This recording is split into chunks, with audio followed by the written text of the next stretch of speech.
සුබ දවසක් කියලා පිළිගන්නවා ශ්‍රීපාද ශ්‍රී ලංකා YouTube channel එකට.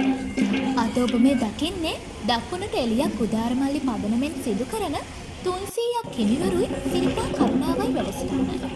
මේ වැඩසටහන ගාල්ල දිස්ත්‍රික්කයේ විහාරස්ථාන පිරිවෙන්වල වැඩවසන සාමණේරයන්න් වහන්සේලා හා මෙහෙණින් වහන්සේලා 309 රත්නපුර පලාබද්දල මාර්ගයෙන් සිරිපා කරුණා කරන අතරතුර රත්නපුර මහා සමන් දෙවොලට වැඩම කරන ආකාරය මෙලෙස ඔබට දැකගත හැකියි.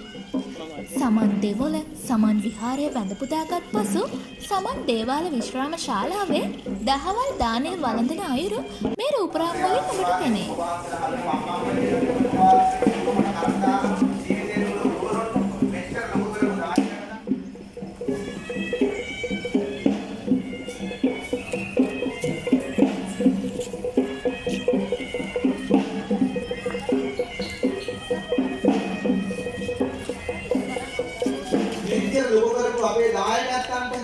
වාසනාව ලැබේවා. සුමන සමන් දෙවියන් ආමඳුරනේ ඔබ වහන්සේට දිවස් තියනවා.